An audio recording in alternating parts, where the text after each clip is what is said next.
But everybody, it's your boy Goosebumps shit. Or not. Fuck, why do I keep doing this? It's gonna take a while, guys.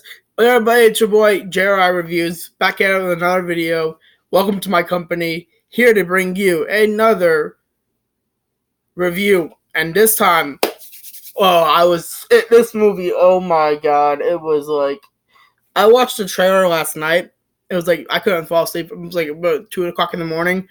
I actually jumped during the trailer. I screamed, and and I didn't get yelled at, thank God, but I had screamed because there was a scene that really got me.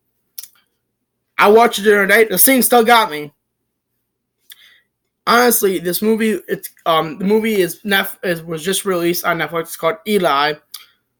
This movie pulls off I think the best version I've ever seen of a twist in the middle or towards the end of the movie ever. Through the entire movie, you're just it's a roller coaster ride. Like, is he crazy? Is he just is it the medicine or what's going on? So basically, Eli is about this kid who supposedly has a defective immune system, which basically means he's allergic to the entire world. Going outside without a protective suit on will kill him. So the best way I can describe it is Bumblebee meets actual horror. Bubble Boy meets actual horror. With the added bonus that maybe the Bubble Boy isn't really a Bubble Boy, but he is not really sick. In the literal sense. So they end up going to this place where the first thing they're actually in a motel, and it shows that the father can't pay with the credit card. The credit card has been declined, so he ends up paying with cash, and he still doesn't have enough money. So the guy says, "That's a nice watch," and he gives him the watch. So they end up going on. So he's wearing a protective fucking suit and everything. He's wearing like a hazmat suit, and some jackhole I forget what they do, but they threw something at him and he falls. There are some trailer park trash. That's my doorbell. Sorry for that, guys. Some trailer park trash lives at the motel, like in a trailer. Throws something at him. He falls and cuts his suit open a little bit, and he starts to obviously showing his face because he's literally allergic to the entire world. So he gets a rash and everything. He's like. You have to tape it up and everything. They try to make him breathe the way I think the exercise they use to make him breathe is like picture blowing out candles on a cake and then like make a wish. Anyways, they end up doing this, and the guy says, "Yeah," the dad's like fucking pissed at him, and he says, "Yeah, great job picking on the fucking terminally ill kid." They get in the car. The guys are assholes. They wave at him. He flips them off, obviously. The kid, which I was surprised he could do that. I don't know how old Eli is. I'm guessing 10 or 11, best. Drives and then the dad gives the guy the scare, almost backs up into him and then blows it off. And they threw a bottle at the car, which was funny as fuck. Which at that point I'm like, you know what? Fuck you guys. You deserve that. You fucking deserve that. Now going back and watching this, after watching that scene, I'm like, you're lucky that that's all that happened to you. But, let's just say. Their drive, anyway, so they go to this new place, and it's supposed this lady supposedly has 100% right with her treatment that she does, and 9 times it's supposedly cured all these kids with the defective immune systems. And she has done, and the way that their thing goes in the 3 different forms, the 3 different stages of the treatment. One is I guess they both inject a serum that corrects the genetic genomes in his body that makes him sick, that makes him literally sick to the entire world, because he has a mutated gene that does not have he has no antibodies of any kind in his thing, which makes it a weakened immune system. This will literally this item they're injecting into his body, which throughout the entire time is fucking horrifying, because the one thing they end up one time they end up injecting it into his spinal cord, which they actually show it. The next time they actually drill into his skull while he's fucking awake. I'm like, oh my fucking god, no. I'm like, no. Oh my god, no. Anyways, all the while after this, like, he starts to see things, like there's a ghost. Like, he starts seeing ghosts. And he thinks they're trying to hurt him, but later on you find out they're not trying to hurt him, they're trying to help him. And they are ghosts, but they're really fucking cool ghosts. Anyways, he also meets this friend named Haley, I think her name was in the movie. Some of that. And guess ding ding ding, she is played by none other than Stranger Things' Max. The girl who plays Max in Stranger Things. I don't know her. I think I said Lil Taylor. I think that's her name is. Lil Taylor, but I might be wrong. For all these transfers, I might be wrong. Anyways, a bunch of things happen in this film. Like, for example, he'll write on his name on the board, like, on a thing. They'll write back lie. His name is Eli, so it's right lie backwards. So just rearrange it. It's supposed to lie. He rewrites the numbers.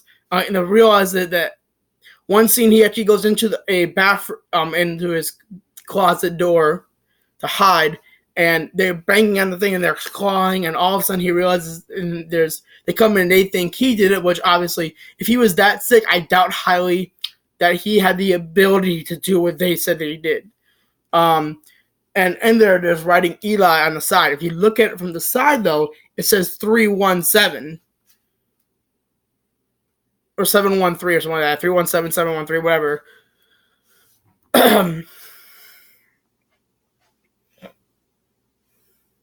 Yeah, 317, yeah. But what was really weird, because I could see the 3, I could see the 7. No, I could see it. No, I can see the 1 too, I guess.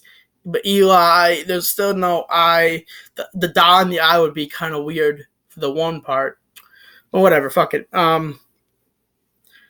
So they end up doing. He goes through all 2 stages. The one stage that really got to me personally is, I think, the second stage, where it might have been the second stage, if I remember correctly. Is where they start, like, literally he's fucking awake. There's no anesthetic done in this situation. At least not that I could think of. And they drill into the back of his skull, like right here. And they keep injecting this thing to him. Now we learn later what that thing actually is, and it's not a genetic genome fucking medicine shit. So anyways, he ends up like gaining so much mistrust from them, because everyone's like, he keeps telling them there's ghosts, and they're not believing him. No one's believing him. So finally he's like, fuck it, I'm gonna prove that either one or 2 things. One, she's been lying the entire time about ever helping these kids, because she's like, every time she says ghosts, even when she said one of the patients' name, because one of the girl that he met, Max, the girl who plays Max, says the name, guys, Perry, who's Perry, what's another one?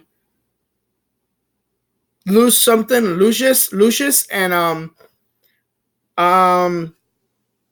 Ashton or Ashta, whatever her name.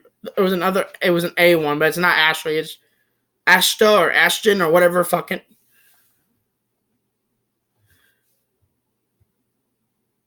Agatha, maybe? It might have been Agatha. I don't know. But anyways, those are the 3 people, the 3 children previous before them. He ends up going in at 1 o'clock midnight, or 1:20 a.m. Sorry, not midnight, 1:20 a.m. to into their lab, and goes into her room and finds out that not only has she been lying about saving these kids, all 3 kids are dead, and they've all failed through the third step. And they've also said that this might happen to him because his body's rejecting the medication, obviously, but it's not medication at all. Anyways, whole thing gets into a case where he ends up being locked into another part of the building that was closed off, and it's in the Dr. Horn which is a weird name. Horn, yeah, Heron or Horn or whatever it is. Dr. Horn's room.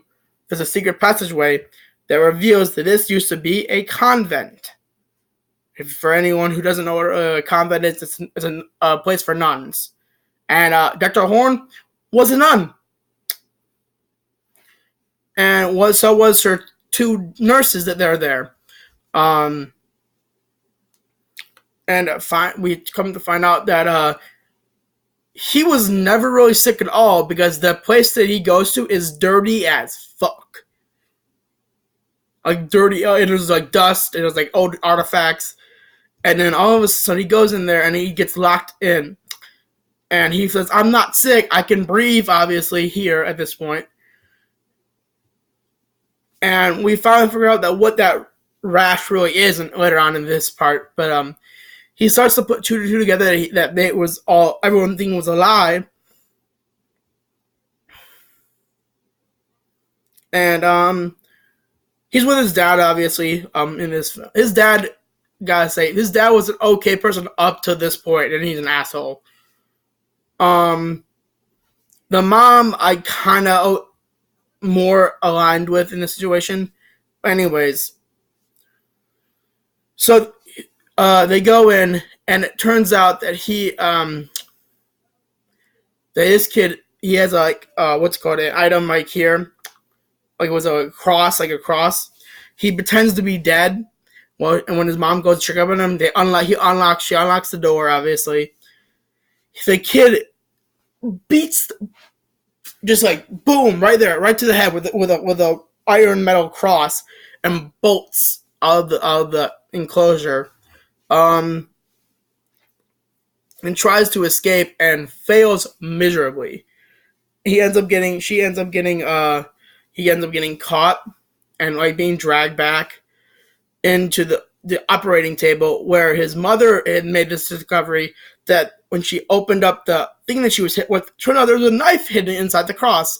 And not only that, there's a well-like thing where in the room that he was in, and she unlifts the lid, and what does she find? Three of the three children's, the ghost children's bodies that they were talking about, wrapped up in like a weird medallion on their chest, hanging from their thing, and they're decayed, they're fully mummified, and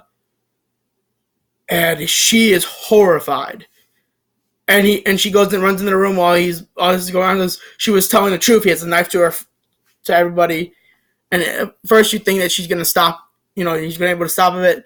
And then finally, the dad somehow brainwashes her again back into that this will help her. And the fact of the matter is that he is not sick in the normal sense. He is not even, he's half human, half not.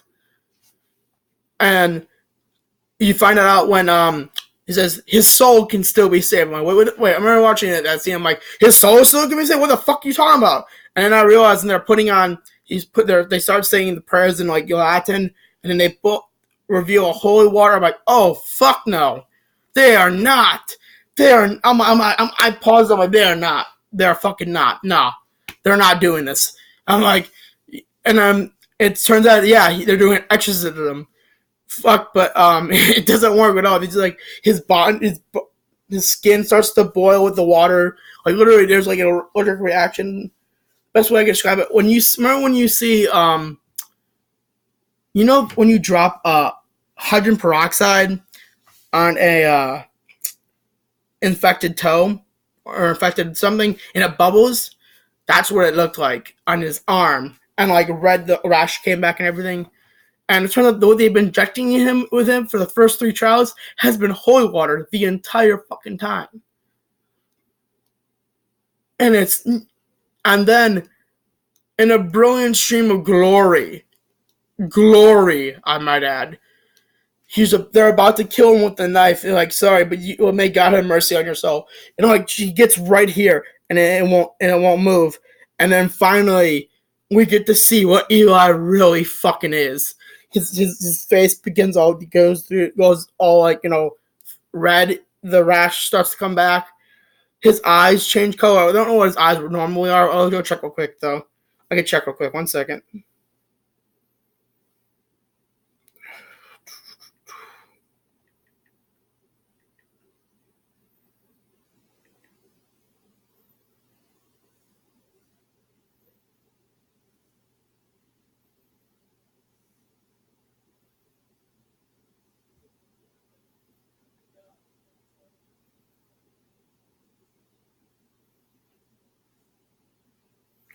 Let's say Hazel. They look Hazel.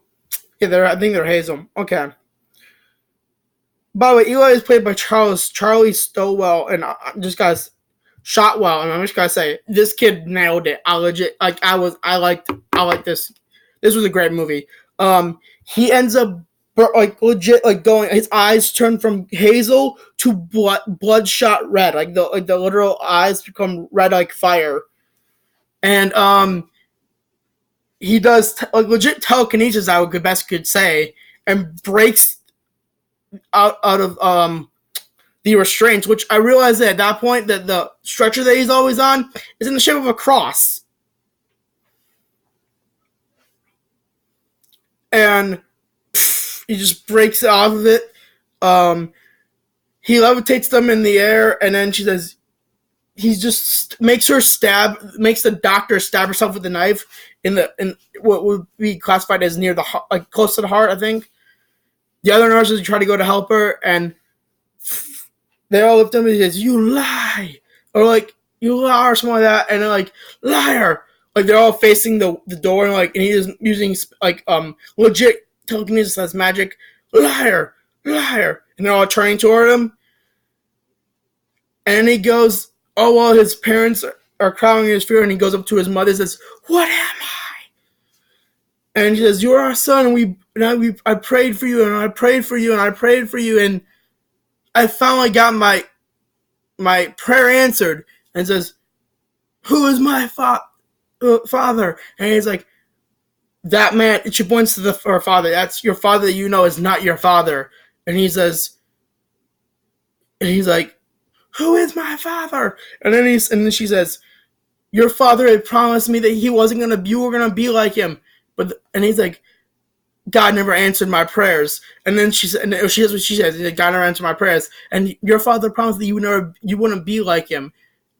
And he says, "But he lied." And he says, "Who is my father?" And then he finally says, "The devil always lies." Oh, fuck. All while that's happening, he had lit the three doctors on fucking fire. Legit on fire. Like they're on fire in this way. They're like in the form of an upside down cross, legit. And they're levitating in air around him and around her and in the circle.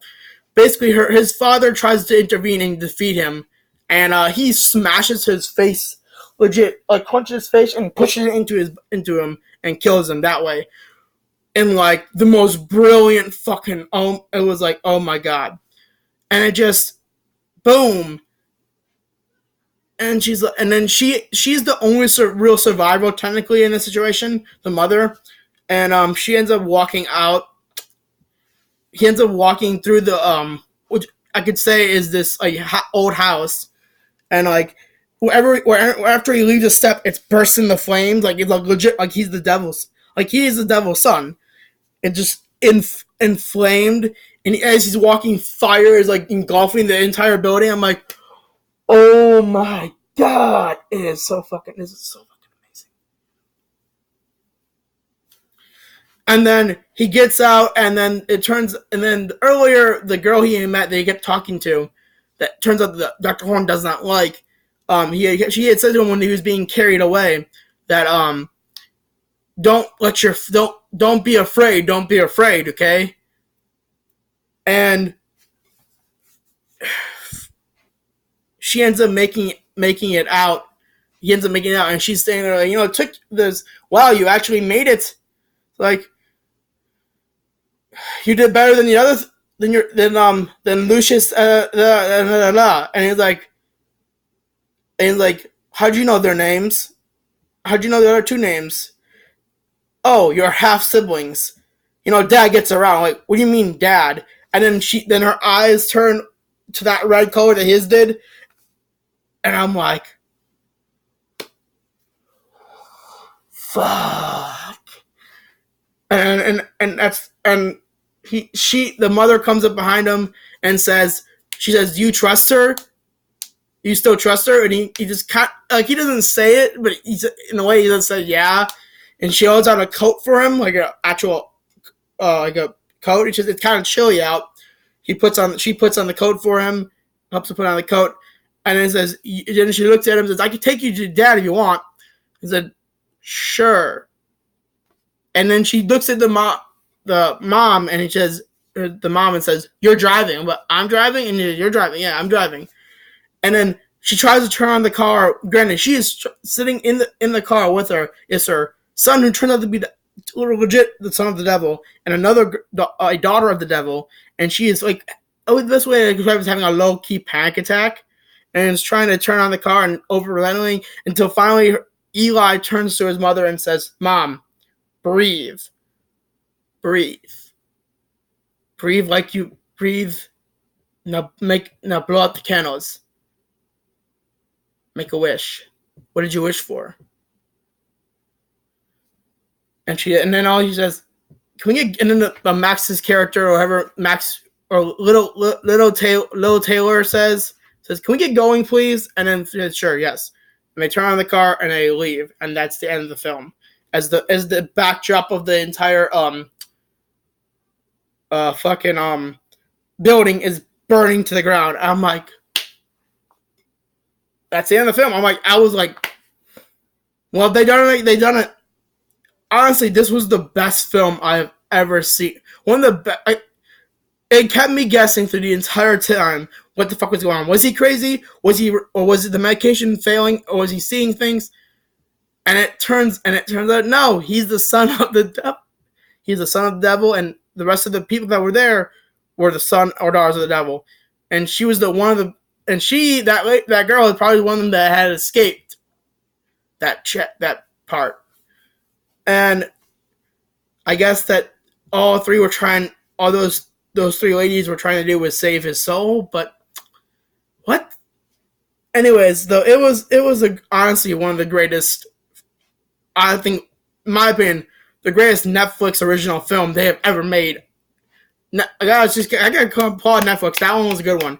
That was a good horror film, I have to admit. Definitely, I highly fucking recommend this film. Highly fucking recommend it. If I can give you a rating, fucking 10 out of 10. This is the first 10 out of 10 on my channel, I think. The first 10 out of 10. 10 out of 10 for sure. That was how good it was. The ending got me, the ending was so shocking. Honestly, though, Eli doesn't seem like that much of an evil person, though. And neither does any of the other three kids. And if you think about it, they were being tortured low-key. So, in actuality, it's fucking revenge. And the dad was pretty much of a dick towards the end of the film, and so was the doctor. Actually, the nurses were too. Can't talk right now. Doing a video. Anyways, that's it for this video, guys. Thank you all for watching. It really helps my channel when you watch my videos. Please let me know in the comments below what you thought of this video, what you thought of, if you've seen Eli, what you thought of it, because obviously I think it was one of the best Netflix original films they've ever made. Netflix films that Netflix has ever made. And quick question: would you want to be Eli in this situation? Because Eli is fucking powerful as shit. I would like to be Eli. Actually, I don't give a shit. And also, let me know. Also, please, if you think that you've earned your subscription today, please subscribe. It really helps on my channel. And I'll see you guys in the next video. Thank you all for coming into my meeting today of my company. And remember, you all have scary nights, and the devil always lies. JR Reviews is out. Peace, y'all.